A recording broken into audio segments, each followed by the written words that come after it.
ዛሬ በቀጠናችን እየተከሰቱ ያሉ ፈጣንና ያልተጠበቁ የፖለቲካና የደህንነት እንቅስቃሴዎች መላው ዓለምን ትኩረት ወደኛ እንዲያዞሩ እያደረጉ ይገኛሉ።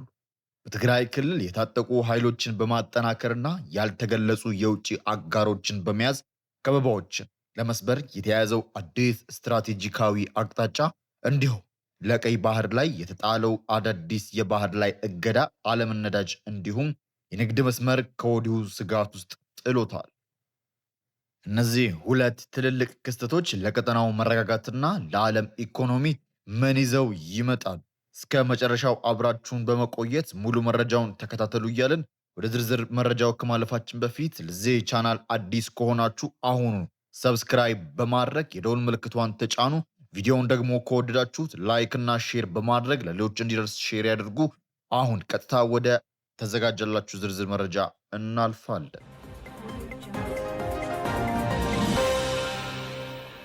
በመጀመሪያ የምናየው በትግራይ ክልል በኃይል ስልጣን የያዘው አስተዳደር የሚመሩት የዶክተር ደብረጽዮን ገብረ ሚካኤል የቅርብ ጊዜ መግለጫ ይሆናል።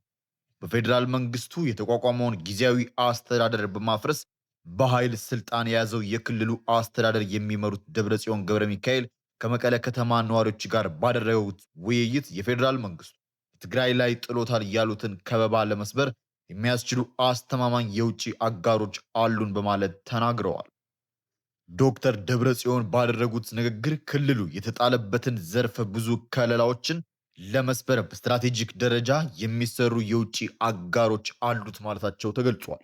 ሆኖም ግን እነዚህ የውጭ አጋሮች ያሏቸውን አካላት በስም ከማንሳት ተቆጥቦ አክሎም ከኤርትራ ጋር ግንኙነት መጀመራቸውን ይፋ እያደረጉ ሲሆን ይህ አዲስ ግንኙነት በቀጠናው የኃይል ሚዛን ላይ ምን አይነት ተጽዕኖ ሊኖረው እንደሚችል የፖለቲካ ተንታኞች ትኩረትን ስበዋል።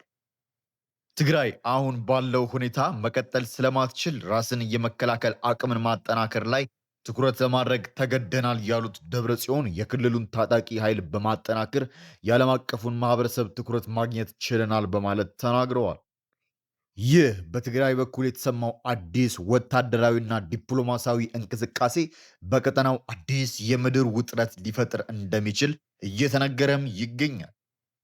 ይህ በምድር ላይ የሚታየው ውጥረት እንዳለ ሆኖ በተመሳሳይ ጊዜ በባህር ላይ ደግሞ የዓለምን ትኩረት የሳበና ኢኮኖሚውን ሊያናጋ የሚችል አዲስ የጂኦፖለቲካዊ ቀውስ ተቀጣጥሏል። በኢራን የሚደገፉት የየመን ሁቲ ኃይሎች በሳዑዲ አረቢያ መርከቦች የባህር እንቅስቃሴ ላይ እገዳ ማወጃቸውን ተነግረዋል። ቡድኑ እገዳውን ያወጀው ሳዑዲ አረቢያ በየመን ላይ ኢፍትሐዊና ጨቋኝ ከበባ እየጣለች ነው በሚል ባቀረበው ክስ መሆኑ ተገልጿል። በዚህም መሰረት የወደቅንበት የቀይ ባህር ዋነኛ መተላለፊያ የሆነው ባብ አል መንደብ ሰርጥ ለሳውዲ መርከቦች ሙሉ ለሙሉ እንደሚዘጋ ሁቲዎች አስታውቀዋል። ይህ እርምጃ ከ2022 ጀምሮ በተባበሩት መንግስታት ድጋፍ ሲቆይ የነበረ የተኩስ አቁም ስምምነት በከፍተኛ ሁኔታ የሚያዳክም መሆኑ ጠቁሟል። የሁቲዎች ኃይሎች ይህ የባህር ላይ እገዳ የመጣው በቅርቡ በሁቲዎች ቁጥጥር ስር ባለው የሳና አውሮፕላን ማረፊያ ላይ ከተፈጸመ ጥቃት በኋላ እንደሆነም ተገልጿል።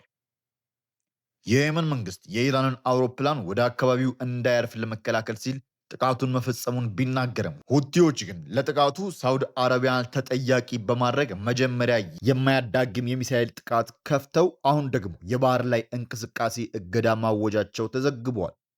ይህ ውጥረት በቀጠናው እየተባባሰ ካለው ሰፊ የጂኦፖለቲካ ፍጭት ጋር የተያያዘ መሆኑ እየተነገረ ይገኛል። እንደ መረጃዎቹ ገለጻ ከሆነ ኢራን በመሰረተ ልማቶቿ ላይ ለሚፈጸሙ የአሜሪካና ምዕራባውያን ወታደራዊ ጥቃት ምላሽ እንዲሆን ሁቲዎች የምዕራባውያን የባህር ሰላጤ ሀገራት የመርከብ መጓጓዣ ወሳኝ መተላለፊያዎች እንዲያውቁ ግፊት አድርጋባቸዋለችም ተብሏል። ባብ አልመንደብ ሰርጥ ሙሉ በሙሉ ከተዘጋ ግን ውጤቱ ለአንድ ሀገር ብቻ ሳይሆን ለመላው ዓለም የሚተርፍ ነው የሚሆኑ። ባለሙያዎች እንደሚናገሩት ከሆነ ይህ መተላለፊያ ከተዘጋ የዓለም የነዳጅ አቅርቦት እስከ 7 በመቶ ሊቀንስ ይችላል። በተጨማሪም በቀይ ባህር የሚካሄደው አጠቃላይ የንግድ የመጓጓዣና የኃይል አቅርቦት በከፍተኛ ሁኔታ ሊያውከው እንደሚችልና የሸቀጦችን ዋጋ በዓለም አቀፍ ደረጃ ሊያንረው እንደሚችል ተሰግቷል።